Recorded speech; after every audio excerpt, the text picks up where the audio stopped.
Hello everybody, my name is Alan, I'm from Sauber-Lab, and today will be another video what you need to consider when you're gonna do your home server in relationship of Raspberry Pi.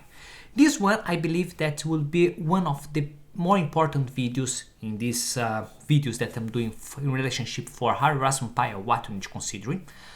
Remember, before you start to think, this video only dedicate more for your home lab users. I'm not talking about enterprise because company don't need to worry so much about electricity. What they need to look for performance and stability. What they're looking is the balance between both. So this video, as I told, is more important because we're gonna talk about those small components. And I think that's all your servers or everything. This one is really important. Where you're gonna store all your data and how you're gonna manage it. So in this video I will explain a little bit more about hard drives or SSDs or anything that stores your information and what you need to consider in order to buy the best option for your case. So if you like this idea and want to learn a little bit more about it, we're gonna show in this video. But first of all, don't forget to leave your like, consider to subscribe for the channel, and let's try to understand a little bit more about it.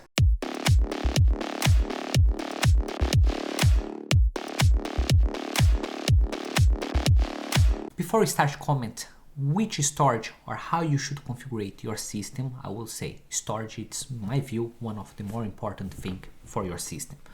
You can have the best CPU, you can have the best motherboard, RAM memory, GPU and everything, but in the end all your data will be stored in your hard drive or your SSD or NVMe will be stored there. So you need to consider really carefully, because if you don't dedicate a little bit more time to consider this point, you're gonna spend more money with unnecessary system, or you're gonna spend less money with a system that will break soon. So hard drives, it's a lots of options that you can have. You can have a small ones, you can have a big ones, you can have more stable ones in the price, and continue on. Also, you have different ways to connect this storage for your system. You can have a small Dockers where you can have two hard drives connected through the USB. Remember, if you use USB, don't do any RAID. I always tell it, because you're gonna have a high risk to lose your data. Also, you have some 4-base as well that you can make all enclosure a little bit more pretty, as well connection USB. You have others that you connect SATA or SAS. You can have either USBs that's connected by NVMe for high speed. Remember, if you're using Raspberry Pi, you not gain any value for it, because Raspberry Pi at the moment, Raspberry Pi 4, have maximum connection USB 3.0, 3.0, 3.1 I think. So you not make any difference for you if you have Type-C. So will not make any difference to use NVMe or SSD. So don't lose this extra money. But if you're using a desktop and if this desktop have a connection Type-C, yes, maybe you can add a little bit more value for it, only to have more storage. But remember, the type of connection that you're gonna do or the type of storage is important, yes, depend on your application. But let's consider first the power consumption. So in the screen I put the comparison between all the hard drives WD-RAID that you can find in the database. And in this one, you need to see what is the average power requirement. So the 3 terabytes and the 10 terabytes, they have almost the same power consumption when they're reading and writing. If you look read and write for 3 terabytes, you have 4.1, and if you read and write for 10 terabytes, it's 5.7. So now, consider the price of electricity, what's more interesting. So if you have a 3 hard drives of 3 terabytes and you have one hard drive of 1 terabyte, they will consume 3 terabytes times 4 around 12 watts, and if you have only one for 10 terabytes, around 6, half of power consumption.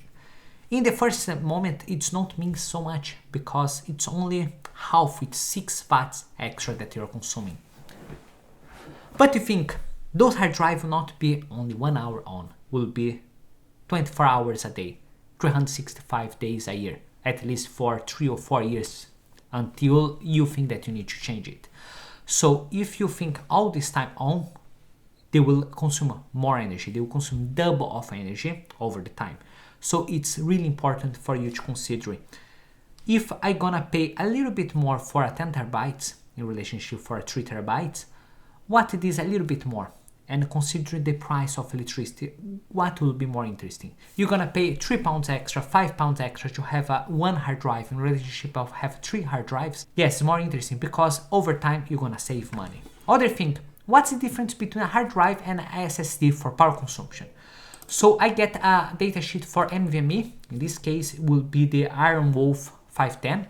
It's only dedicated more for NAS. It's a little bit more expensive, but it will have more stability.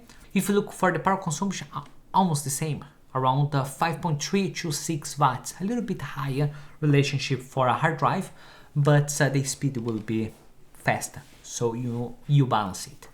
So which one that's more interesting? I get my server full of hard drives or full of SSD. The relationship for a power consumption will be exactly the same, or pretty much the same. Relationship of cost will be a huge difference. You can get a 10 terabytes hard drive cheaper than a 10 terabytes SSD. I don't think that you can buy a 10 terabytes SSD at the moment, but you're gonna pay much less. But why I want to do SSD in relationship of hard drive? It's easy, depend on your application. If you have your storage, imagine that you need to have at least 10 terabytes of storage to keep all your pictures, all your media, your videos and everything.